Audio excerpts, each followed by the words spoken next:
नमस्कार, मी पंजाब डक. मी जात आहे मुखेडकडं. मुखेडहून इकडे धर्माबादकडे जाणार आहे.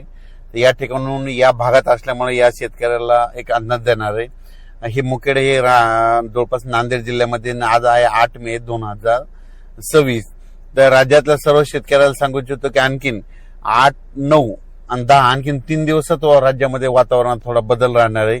बदलीचं वातावरण राहणार आहे आणि तुरळक भागात दुपारनंतर 4च्या नंतर पावसाच्या परिस्थिती निर्माण होणार आहे. सगळीकडे पडणार नाही.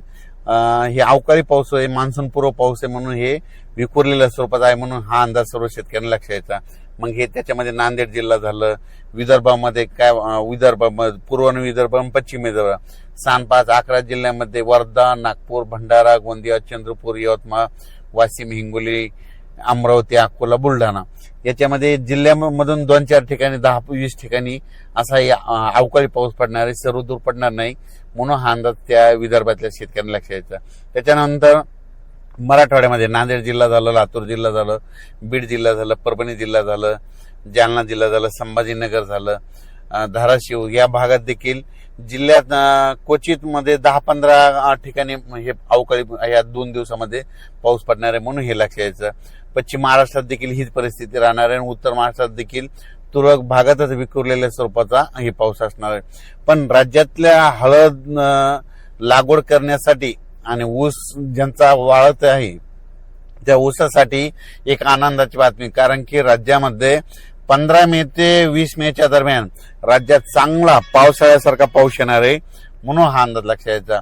म्हणजे पाऊस कसा पडणार आहे, एक कमी दाबाचा पट्टा आहे, त्याचं चक्रीवादळात रूपांतर होईल आणि ते चक्रीवादळ काय होईल, कर्नाटक आणि महाराष्ट्राच्या दोन्ही मधातून जाईल. त्याच्यामुळे काय होईल, महाराष्ट्रामध्ये खूप पावसाळ्यासारखा काही ठिकाणी पाणी साचल, काही ठिकाणी वड्याला देखील पाणी येईल, असा पाऊस काय होणार आहे जवळपास 14 मे ते 21 मेच्या दरम्यान येणार आहे, म्हणून हा अंदाज सर्व शेतकऱ्यांनी लक्षात घ्यायचा.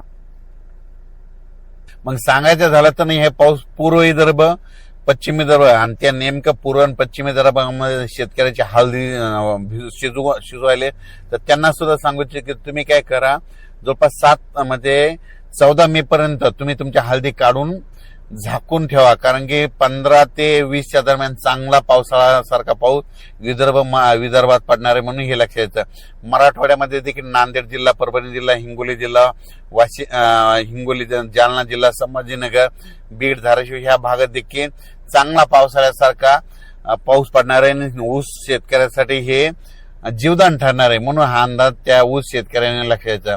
पश्चिम महाराष्ट्रात देखील हे पाऊस खूप पडणार आहे. सातारा, सांगली, सोलापूर, कोल्हापूर, पुणे जिल्ह्याला देखील दिलासा भेटणार आहे. मुंबईला देखील पाऊस पडणार आहे. उत्तर महाराष्ट्राकडे देखील नाशिक जिल्हा, धुळे जिल्हा, नंदुरबार जिल्हा त्या भागात देखील खूप पाऊस पडणार आहे, म्हणून हे अंदाज लक्षात यायचा. म्हणजे सांगायचं झालं तर 14 मे पासूनच काही भागामध्ये थोडी बदल व्हायला सुरुवात होईल.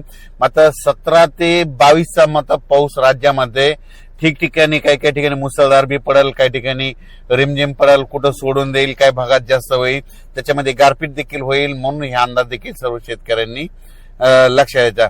त्याच्यानंतर आता मी इकडे मुख्य तेलंगणाकडे आहे, म्हणून तुम्हाला सांगतो तेलंगणातल्या देखील खूप पाऊस पडणार आहे, म्हणून तेलंगणातल्या शेतकऱ्यांनी अंदाज लक्षात यायचा. कर्नाटककडे भागाच्या बाजूला असल्यामुळं कर्नाटकच्या देखील शेतकऱ्यांनी अंदाज लक्षात यायचा. तुमच्याकडे देखील म्हणजे जवळपास 14 मे ते 22 मेचा पाऊस कर्नाटक आणि तेलंगणा खूप पावसाळ्याच्या पेक्षा जास्त पडणार आहे, म्हणून हे अंदाज लक्षात यायचा. म्हणजे सांगायचं झालं तर कर्नाटक झालं, तेलंगणा झालं, महाराष्ट्रामध्ये जवळपास 14 मे पासून ते 22 मेच्या दरम्यान मान्सून पूर्व पाऊस चांगला पडणार आहे. आणि आजच्यानं तुम्हाला सांगू इच्छितो पाऊस कंप्लीट 30 दिवस राहिलेला आहे, म्हणून शेतकऱ्यांनी शेतीचे कामे करून घ्या. आणि तुम्हाला सांगतो मान्सूनसाठी सगळ्यात महत्वाची आनंदाची बातमी म्हणजे मान्सूनसाठी जवळपास पोषक वातावरण सगळं तयार झालंय. जवळपास ह्या 13 मे ते 17 मेच्या दरम्यान मान्सून अंदमान बेटावर येणार आहे आणि तिथून कंप्लीट 20 दिवसाला कंप्लीट आपल्या महाराष्ट्रामध्ये येतं. म्हणजे 10 दिवस तिथून 10 दिवस म्हणजे 7 जून पर्यंत महाराष्ट्रात मान्सून दाखल होऊ शकतो. म्हणून सर्वप्रथम ही शेतकऱ्यांसाठी आनंदाची बी. पण 14 मे ते 22 मेच्या दरम्यान राज्यामध्ये हे जे अवकाळी पाऊस येईल त्याच्यामध्ये विजाचं प्रमाण जास्त आहे. म्हणून शेतकऱ्यांनी झाडाखाली थांबू नये, नारळाच्या झाडाखाली उभं राहू नये, आंब्याच्या झाडाखाली थांबू नये, कारण की याच्यामध्ये विजाचं देखील प्रमाण जास्त आहे.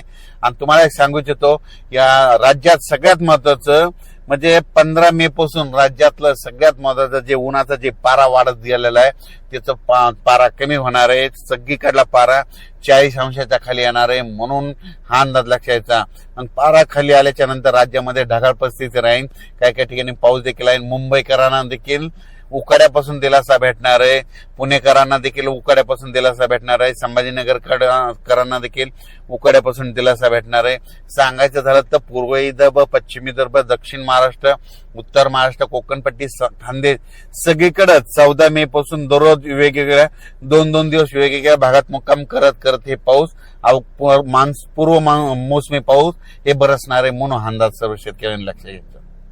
आणि हे 2026ला चांगला पाऊस पडणार आहे. दुष्काळ वगैरे पडणार नाही म्हणून काही चिंता करायची गरज नाही. वेळो पेरणी होणार आहे. पिकाला लागल तसा पाऊस पडणार आहे. मात्र सप्टेंबर ऑक्टोबर मात्र परतीचा पाऊस मात्र राज्यात धुमाकूळ घालणार आहे. म्हणजे अतिवृष्टी होईल म्हणजे सप्टेंबर ऑक्टोबर मध्ये. म्हणून हे देखील सर्व शेतकऱ्यांनी लक्षात घ्यायचं. परतीचा पाऊस चांगला पडत असल्यामुळे रब्बी चांगला येणार आहे. सुरुवातीला जेमतेम पाऊस पडत असल्यामुळे खरीप चांगला येणार आहे. म्हणजे यावर्षी दोन्ही पिकं चांगले येणार आहे. म्हणून शेतकऱ्यासाठी 2026 खूप चांगलं साल राहणार आहे. म्हणून शेताच्या मशागती करा, आपली शेती तयार करा. कारण की राज्यामध्ये सध्या आज म्हणजे 8, 9, 10 पर्यंत विखुरल्या स्वरूपाचा अवकाळी पाऊस येणार आहे. आणि 14 मे ते 22 मेच्या दरम्यान मात्र खूप राज्यात मान्सून पूर्व एक कमी दाबाचा पट्टा जात असल्यामुळे त्याचे चक्रीवादळात रूपांतर होऊन त्या ठिकाणी महाराष्ट्रात चांगला पाऊस पडेल. म्हणून हे अंदाज लक्षात घ्यायचा. धन्यवाद.